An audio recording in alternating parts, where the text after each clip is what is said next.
I figured since I always give my Aggie friends a really hard time, there's a few of them here. We're really close to, so anytime you mention Aggies, either it's a big whoop or people get really mad and send me emails.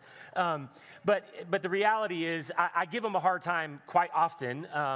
But I thought today would be a good time to give a little credit and talk about the history of what we call the 12th man. Thank you. Y'all, I've seen you at the football games. These folks are wild. So you can be a little wild in church. It's okay. I've always been intrigued by the 12th man because I love tradition. I love the idea of the 12th man and the history of it and all that kind of takes place. I've shared stories about the football games that I've been to, and I sat in the alumni section before as a Gator fan in the first SEC game that they played against the Gators, and people were grabbing my shoulders and swaying me back and forth. I had no clue what was going on, but I was indoctrinated to the cult. And so, the idea of the 12th man is pretty cool. On January 2nd, 1922, A&M football was playing a football game against the number one team in the nation at that time, Centre College. They were playing in what was called the Dixie Classic in Dallas, Texas. In that game, the Aggies were decimated by injuries. You ever watched your football team and it seems like all of your good players start getting hurt and you're like, what is going on? Is it the turf? Is it the grass? Is the training program not good enough? And it's just one of those games that was going on. And so they start this process of trying to figure out how to put enough people on the field. The coach at the time, coolest coach's name ever, his last name was Bible. That's pretty good, right? So it's a Christian college, evidently. So in that, the Bible was looking around his stands because he was like, I don't know how we're going to field a team. And he looks up in the stands and surveys the crowd, and he recognizes a young athlete. His name was E. King Gill. E. King Gill. He was a basketball player at A&M, but he had previously played on the football team. And so Coach Bible waved at him, come down here. He went down there and he said, I need you to suit up. And so he ran behind underneath the bleachers and he changed to an injured running back's number 12. I don't know if it was actually number 12, but it makes the story better. He changes into the number and he comes onto the sideline, and in the middle of all of this, he was standing at attention, ready to go into the game at a moment's notice to serve his team. I don't believe, and maybe I have the story wrong, and y'all can correct me later. Don't do it now. But I don't know if he even got in the game, but the idea being is that he was ready to lay everything down for his teammates. And he stood at attention, ready to go. I believe we even have some core members here that were a part of the Aggie Nation. And so there's a lot of things I want to say, but I'm trying to get the email list down.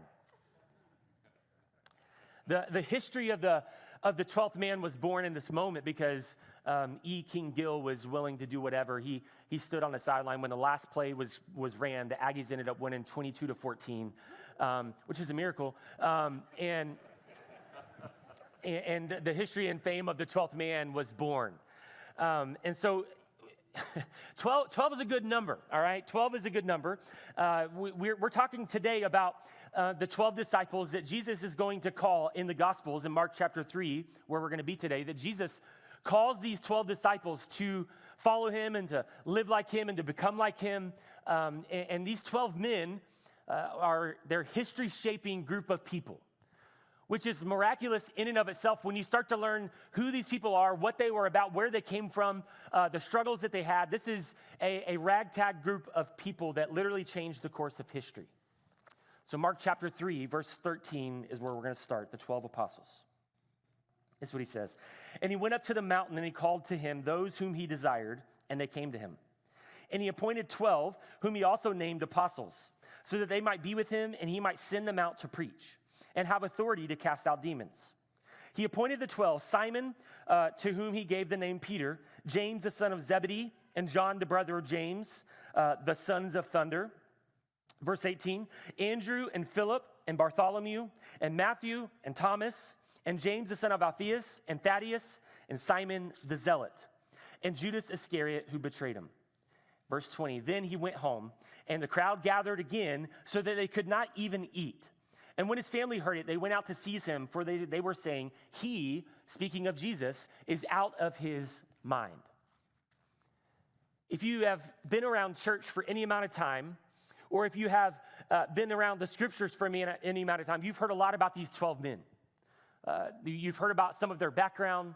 You know that one of the original 12 had betrayed Jesus, committed suicide afterwards. You know that Peter had denied Jesus, and all the disciples had deserted Jesus after his crucifixion. When the rubber met the road, they were nowhere to be found at that moment. These are the disciples that we are studying today.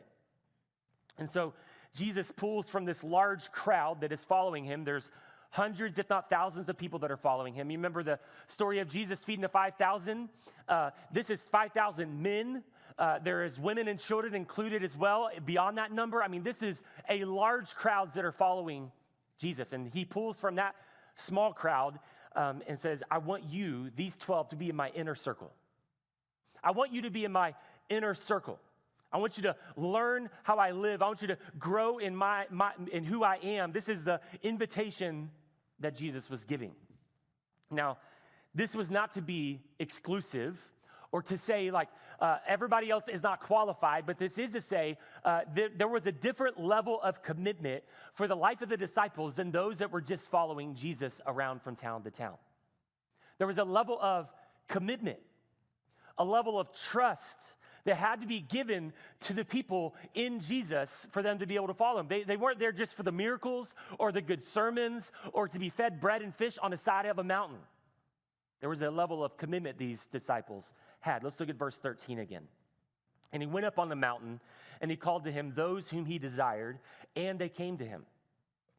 Now, if you remember last week in the passage that my brother-in-law Ben talked about, he talked about Jesus as he's going around from town to town. These crowds are getting larger and larger, and people are bringing the lame and the sick, and they're throwing them at Jesus' feet. People are grabbing at the cloak of Jesus and saying, can you heal me? Will you heal me? I have faith. Will you do this work? There's all this kind of chaos that is going around in the life of Jesus.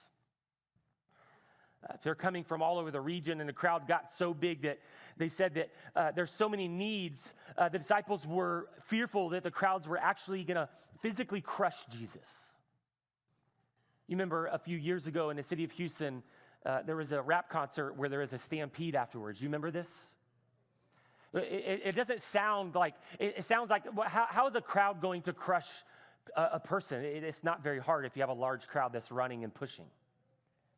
And so this is the fear that they were living in. This is something that could be dangerous. And so they create space. Jesus gets on a boat. And now this passage starts off saying that Jesus went up to the mountain. Jesus went up to the mountain. Now, in the scriptures, mountains play a significant role in the story, specifically in the Gospels. We see Jesus feeding the 5,000 on the side of a mountain. We know the famous story of the Sermon on the Mount. We know the Mount of Transfiguration where Jesus is transformed before the eyes of the disciples, before he is taken up to heaven. Like we know these stories, but it also ties the Old Testament. We see Moses in the Old Testament gets called by God to go up on Mount Sinai to meet with God and to receive what we now know as the law, the Ten Commandments. There is mountaintops all throughout kind of woven in the story of God. We even use this in our language today. When you go on a summer camp or for kids, a VBS or a missions trip, the words we use to describe those moments and those events, we say that those are what experiences? Mountaintop experiences.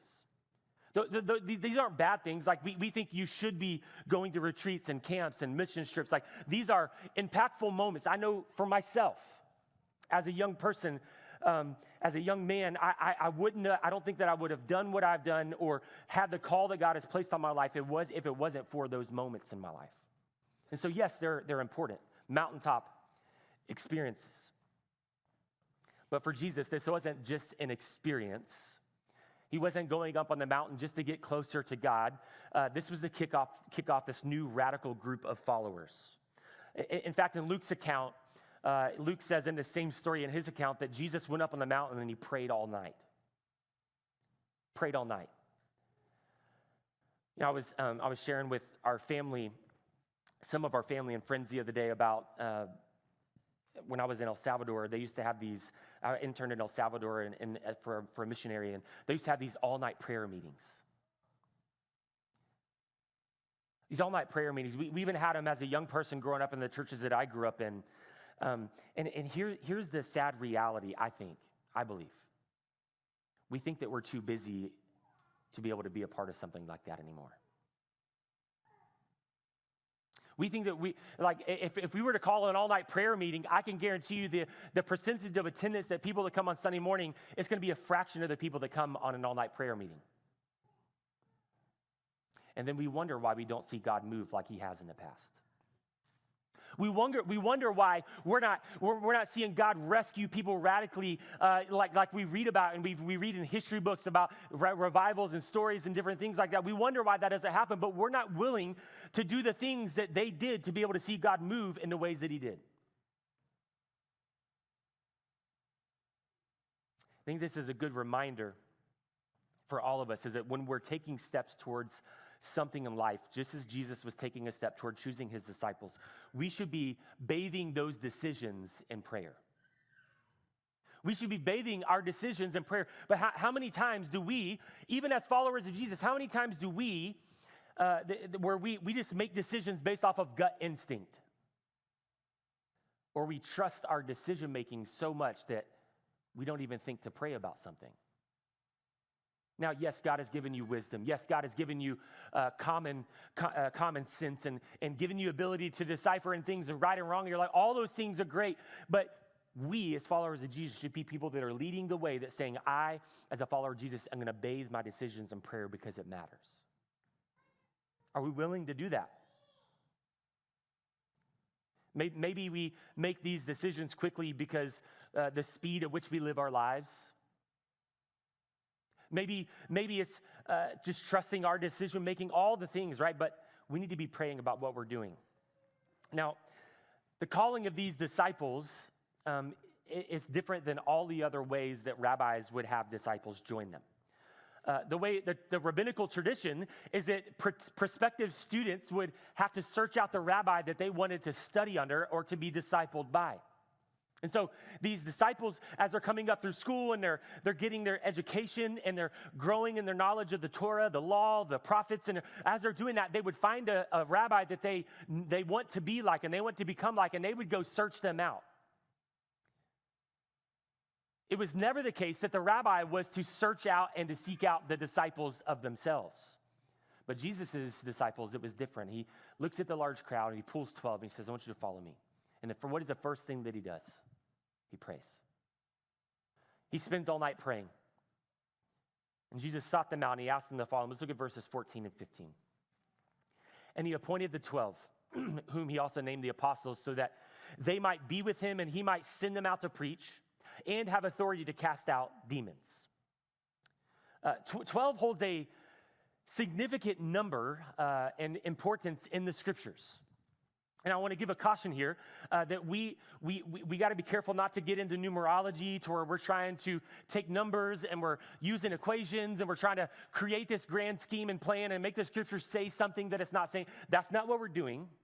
But when the scripture is repetitive on something, it is important for us to pay attention to it, to acknowledge it, to study it, to say, what is God saying here? So we see all throughout the scriptures, there's 12 tribes of Israel. There's 12 pillars on the altar in Exodus before they get to the tabernacle. We see 12 stones on the breastplate of the priests representing the 12 tribes of Israel. We see 12 spies that are sent by Moses to spy on the promised land. Like the number 12 is all throughout the scriptures. There are big moments that are happening when the 12 is coming. But I believe that part of the reason Jesus picks 12, even the picking of this number, there is intention. What Jesus is saying here is that himself, Jesus, I am the new creation of God's kingdom. He's trying to get a point across to them. This is the birth of a new creation that you are being invited into, that Jesus is at the center of God's people. And just as there were 12 tribes of Israel, there are now 12 disciples of Jesus, and now Jesus is at the center of it. This is what Jesus is trying to get the point across to these people, to these disciples. Like, there's something different about even the way that I'm choosing these people. There's this new kingdom, this church that God is birthing, and Jesus is the center of it. Let's look back at the passage where he appointed the 12.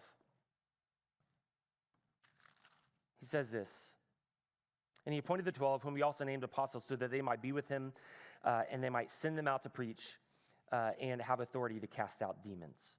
One of the verbs that Mark uses in this is the same verb that is used in Genesis chapter 1, verse 1, where it says, in the beginning, God created the heavens and the earth. Mark is using this word intentionally because what he's trying to get is what I just said. He's trying to get this point across that this is the new creation of the kingdom of God. Like you are being invited into something that's so different than you could even imagine. This isn't just following some religion. You are the very center. You are the very birthing place. And Jesus is the center of this kingdom. And he asks them to do three things. Looking back at our passage, he says that they might be with him, that he might send them out to preach, in verse 15, and have authority to cast out demons. So three things that I want us to focus on for a moment. To be with him, to walk like him, to be sent by him, and to walk in authority like him. If you were to ask for a definition of a disciple, this is it. This is the definition of a disciple. You are to be with Jesus. You are to be sent by Jesus. And you are to walk in authority like Jesus walked in authority. So what does this look like to play out in front of our lives, to be with him? What does it mean to be with Jesus? We can, in the church world, we can be really good about saying things that you need to do, but never giving you the tools and the resource to actually accomplish it. Now, this is rhetorical, but I know for the men, the thing is that we're always telling men, lead your families spiritually, be the godly leader of your home. And we kind of just leave it at that. But there are some men that don't know what that even looks like. What does that even look like? How do I lead my family? I don't even know what you mean by this. And so, yeah, we want to give you some tools and resources, but I really like the way that John Mark Comer puts it when he talks about discipleship. He says discipleship is apprenticeship. Discipleship is apprenticeship. When you are apprenticing under someone, you are attaching yourself to that person to learn everything you can from that person about a topic or a way to do something. For many of you, if you work in a more blue-collar trade, you more than likely had to have an apprentice that you were learning from. I know for myself, when I was a young intern trying to get my feet wet in the ministry, I wanted to learn how to do graphics, like what you see on the screen. You know, we have these nice looking graphics. I don't do these. Mine don't look nearly as nice. But I wanted to learn how to do them. And so I didn't just go watch some YouTube videos, but what I did is my friend Dylan was really good at it, and so I parked a chair at his desk almost every single day, and I watched him over and over and over. I'd ask him questions. I'd pull up, the program is called Photoshop. If you ever heard of Photoshop, it's so difficult. Anything that's built by Adobe is difficult to learn. Some of you are like the Acrobat Reader? No, that's easy. You just click a button. When you're creating something, it's very difficult. And so I sat myself at his desk and I pulled up my program and I would just start learning and pulling, like, how do you do that? Oh, okay. So I write notes, and I was apprenticing myself to him to learn how he was doing something. Another example, my dad is a worship pastor, he's a youth pastor when I was little, has been a worship pastor since I was a little kid. And so I come from a very musical family. Most people in here don't even know that I used to lead worship with Lindsay all the time. And so when I was learning how to become a musician, you know what I did? I went to every worship practice I could possibly be at. I parked myself next to the guitar player. And he was probably really annoyed with me, but he was very patient. And I asked him 1,000 questions every single Sunday morning. How did you do that? What did you do here? Why did you not play there? Why are you playing here? Like, what kind of guitar do you have? What kind of pedals do you have? All the questions, right? I was soaking up the information so that I could learn to become a guitar player just like him. We learn by being with.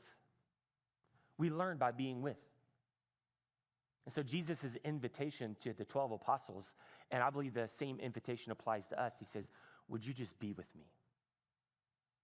Would you just be with me? What does that look like? How do we be with Jesus? I think for many, There are too many in the Western church that want this process to happen by osmosis. We want to become a disciple just by showing up on Sunday morning and by some miracle, like everything just goes right in our brain and we're a disciple now. We're looking for the easy fix. We're looking for the magic pill to be able to help us to become this disciple. And Jesus has given us the equation for what the question we're asking for. And he's like, all you have to do is just be with me. Sit with me. Read my words. See how I lived. This is the invitation that he's giving us. People want to be considered a disciple apart from being with him, and it just doesn't work that way. And this can be frustrating to some people. But I think it's intentional. Discipleship is a very, very slow process. It's seeing the long game before trying to get to a quicker destination. It doesn't happen quickly. Yeah, maybe you're one of those people that you read something you never had to study in high school and no one likes you because of it. But for most people, it's a long journey, right? Like you're walking with Jesus on a lifelong process of becoming like him. And when you're with him through his word and through his spirit, you will begin to see your life become like his. You will begin to see the fruits of the Spirit displayed in your life in a greater way. You'll start to see, wow, I think I'm becoming more patient.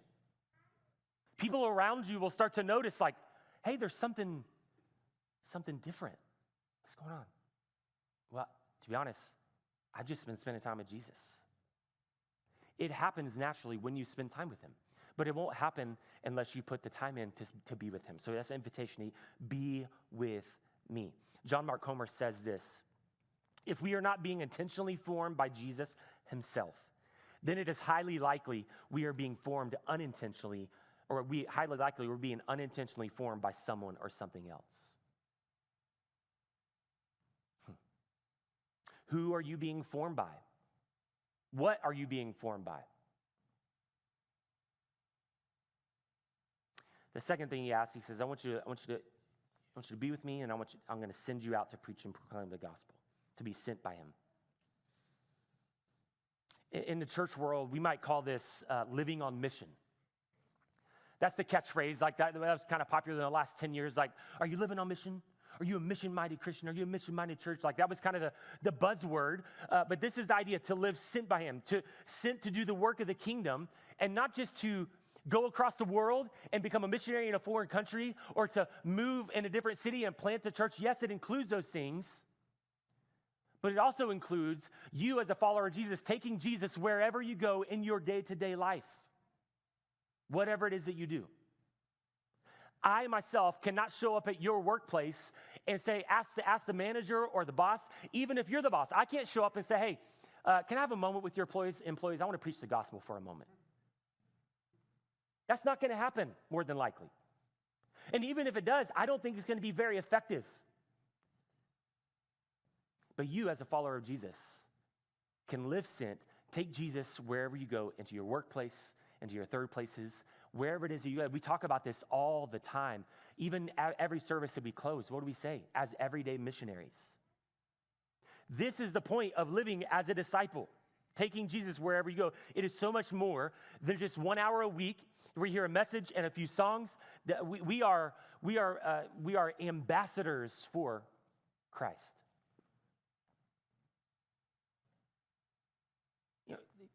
We, in our social media age, everybody wants to be a brand ambassador. Some of y'all get this. Some of you are like, I have no clue what he's talking about. Ask a millennial or younger. They call them brand ambassadors, right? So like you're gonna post about, like, it's a hat company, it's a clothing company, it is a glove company. I don't know what they do for pastors. I'm still waiting on it, but they haven't come to me yet. Because I'll drive a Tesla if Tesla wants to say, hey, look at this pastor, he's driving a Tesla. Specifically a Cybertruck. But the reality is we want, like, the culture is pushing us to be ambassadors for all these other things. You ever see the people on social media, like, all of you have been asking me, you know what the first thing in my mind is? I'm like, no one's asking you that. No one wants to see you put your makeup on, actually. Just say if it works. If it doesn't, great. But I don't need that. Your wives don't need it. You're welcome, husbands. Okay. Some of you are like, yes, finally. We're not going to spend it. Okay. So that's living a sent life. You are an ambassador for Christ. You represent him wherever you go. The third thing, walk in authority like him. Notice how Mark just drops this line. I love how he just drops this line, and he's like, you're going to be with Jesus. You're going to live sent for him. Oh, and you're going to cast demons out. To the Western church, we hear this, and it's like a record scratching or nails on a chalkboard, like, wait a second. I was good with the first two. I want to be with Jesus. I want to live sin. I want to be an everyday missionary. I'm good with those things, but casting out demons, that's what the crazy chandelier swinging people do. I'm not doing that.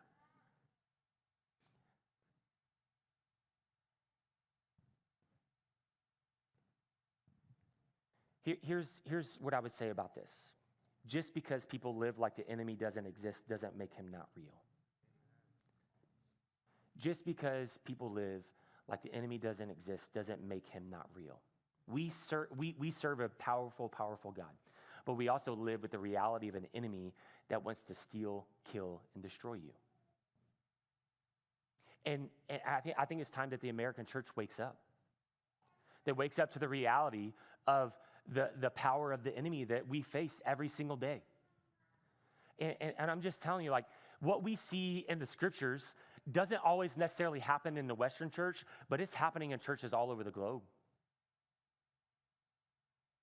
What would happen in a church if somebody came in here that was possessed by a demon and started manifesting a demon? Some people were like, I'm not going to that church anymore.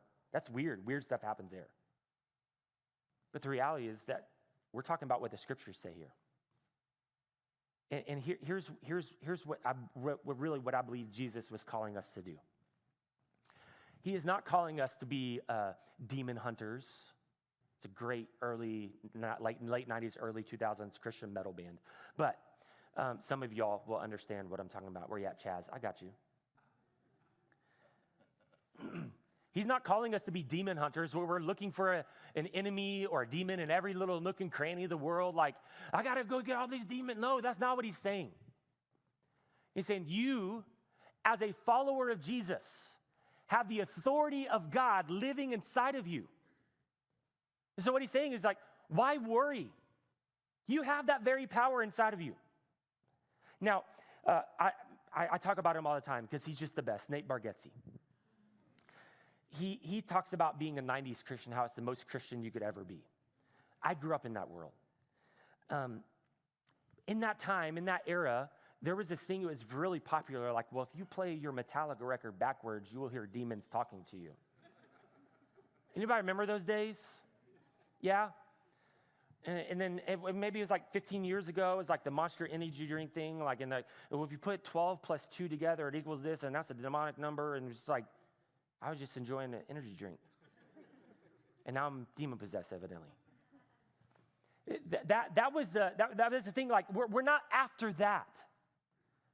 But we do have to live with the reality that we face a very real and powerful enemy. But for most of Western Christians, we just live as if the enemy doesn't exist. And Jesus is saying to this invitation to the disciples, you have my authority. Now, I don't know about you, but that should blow our minds that God would entrust us with the same authority that he has to say, as a follower of Jesus, I'm giving you the same authority. Go. Walk in power. Wow, you would trust me with that? Yeah. Go. Cast out demons. Walk in authority. This is not to be in a prideful way, be done in a prideful way, but in humility. Living with awe. Says, God, you trusted me. Thank you. Let's look at verses 16 through 19. He says he appointed the 12, Simon, and he gave the name Peter, James, the son of Zebedee, and John, the brother of James, to whom he gave the name, whatever that is, that is sons of thunder. I've tried to pronounce it 30 times. It's Spanish. I don't know. Verse 18, Andrew and Philip and Bartholomew and Matthew and Thomas and James, the son of Alphaeus and Thaddeus and Simon the Zealot and Judas Iscariot who betrayed him. Now, if you were to be starting this new kingdom, this new wave of God, like this is not the list that you're going to start with. This is not the group of people that you're like, these are the people that are going to change the world. No. This is a rational thought would be like, you're going to have the most qualified, right? You're going to have the people that, like I'm going to get the 12 best rabbis, and we're going to see how we can use our intellect, and we're going to make this thing happen. But that's not how the kingdom works. God is not against intellect. But what I'm saying is that it's not always the most qualified. And so let's look at these disciples. I'll put a list up here. Peter was a fisherman, bold and impulsive. Like, this is the guy that, like, he speaks before he thinks, he acts before he thinks. He cuts the ear off of the servant while Jesus is being arrested. Peter is just wild. He's the feral child of the disciples. You have James and John, the sons of thunder, which again, sounds like a great Christian metal band name. Andrew is a fisherman, former disciple of John the Baptist, so he has that going for him. You have Philip. Philip questioned Jesus whenever Jesus was about to feed the 5,000. Like, why do you want to feed all these people? Where are we going to get bread for that? Bartholomew, sometimes known as Nathaniel. Matthew, the tax collector who is hated by the Jews. Thomas, we know Thomas, old doubting Thomas. James, the son of Alphaeus, or known as James the Lesser. Could you imagine making it in the Bible and there's like, James the Lesser? Thank you, Jesus, for that. Thaddeus, little is known about him. Again, poor Thaddeus. Simon the Zealot, he's a nationalist, opposed Roman occupation, and so he's like these people, the Zealots, they're ready to go to physical war with the Romans to make sure that Israel is freed from the power of Rome. And then you have Judas Iscariot, the betrayer. When I hear that list, I'm thinking like, no way this group changes the world. In the human mind, right? No way.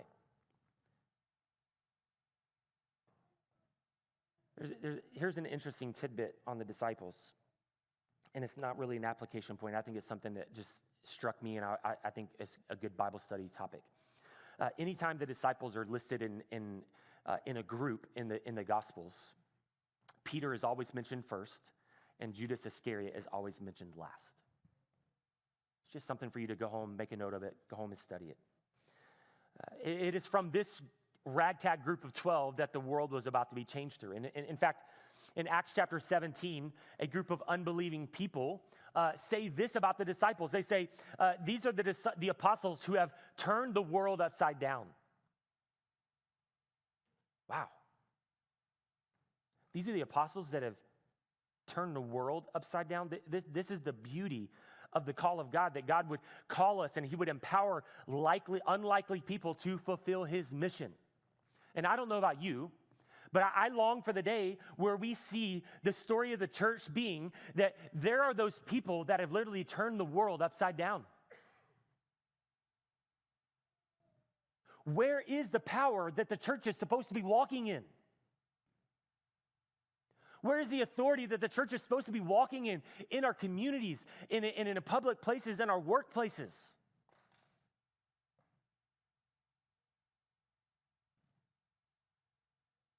So you may be here today and you're thinking, Derek, this is all great, but you don't know me. I'm not qualified to be a disciple. Like that's for the people that are like really passionate about Jesus. And what I would tell you is this: get in line. Because there's nobody in this room that's qualified to be a disciple. Because each and every one of us in this room, we know the reality of our own brokenness, the sinfulness of our own heart. We're not qualified to be a disciple. No way. But in God's mercy, he calls us, he rescues us, and he calls us and says, I want you to be with me, and I want to send you out. No one really has what it takes. Because it's not done in your own power. It's done through the work of the Spirit of God that lives inside of you. Look at verse 20. And then he went home, and the crowd gathered again so that they could not even eat. Again, the crowds. Where the moms at in the room? You ever feel like, I say this about moms because my kids do this thing where they walk right past me to go right to mom. And I think it's something in their DNA. Moms, you ever get tired of having your shirt tugged at or questions?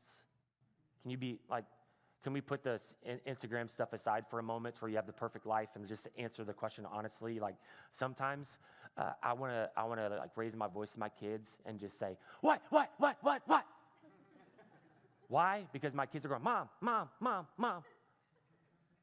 Some of you ladies, you know the feeling of just trying to find a quiet moment in the restroom with the door locked and you see the little hand come through. You're like, I can't go anywhere.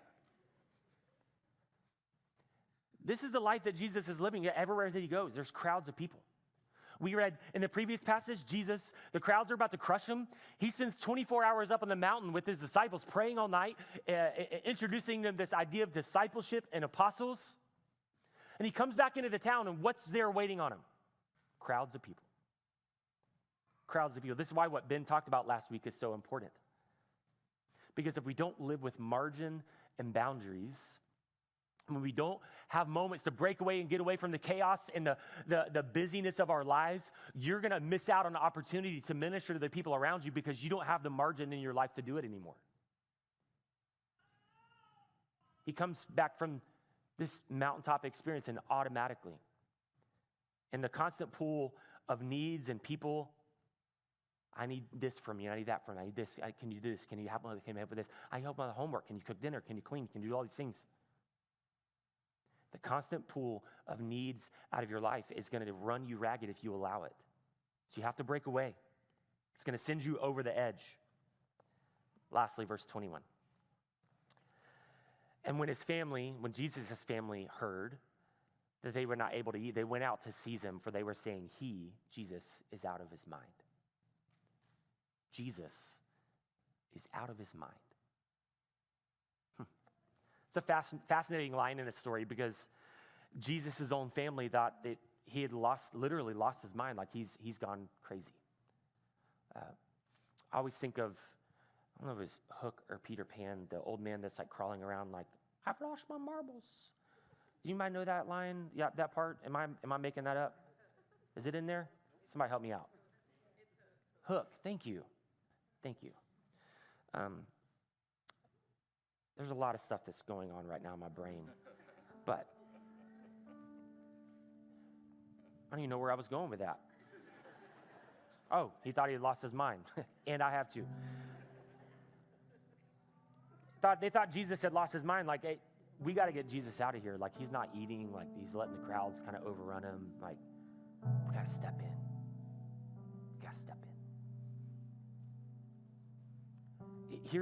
Here's the reality. A life of following Jesus, when you are a committed, everyday follower, disciple of Jesus, it's going to look crazy to some people in your life. It's going to look crazy to some people in your life. Why? Because they don't understand it. The unbelieving heart may not understand. Like, why in the world would you spend so much time at your church? Like, you're going to church on Sundays. That's not enough. Why are you going up there to serve on the weekday? Like, I don't understand. Are you a part of a cult? Why? Like, you give money to your church? Really?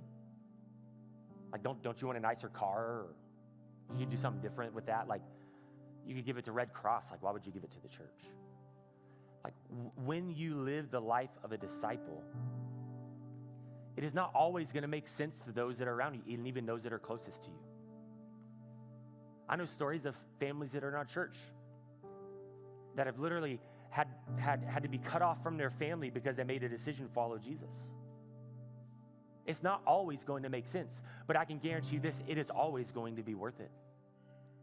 A life of following Jesus is always going to be worth it. Because in the end, when we get to the end of this life, whether Jesus comes back before we go or if we pass away, whatever the case, When we get to the judgment seat, you know what's not going to be asked of us? Did you have enough money in your bank account? Did you do every extracurricular activity that you possibly could for your children? No. They're not going to ask those things. They're going to look at you and say, do you know my son Jesus? God's going to look at you and say, do you know my son Jesus? And from that moment forward, a life of eternity in perfection and peace, no strife, no more waiting, no more weeping, no more pain, no more bitterness, no more sorrow. Oh, pain.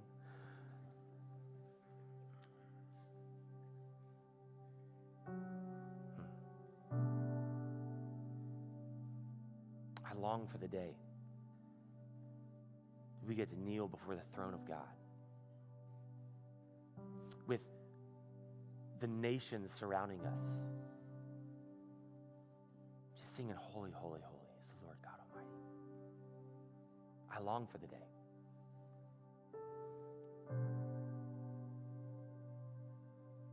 I think the bigger question for us, I think the bigger question for a lot of us is, does my life look crazy to the unbeliever? Like, does my life look different than even my unbelieving friends? What I'm not saying is that we need to live this life that projects perfection and all, like, no, that's not what I'm saying. But if even Jesus' family is like, hey, I think he's lost his mind. Like, would your coworkers be surprised to find out that you're a committed follower of Jesus? I hope not. I didn't know you were a Christian. Wow.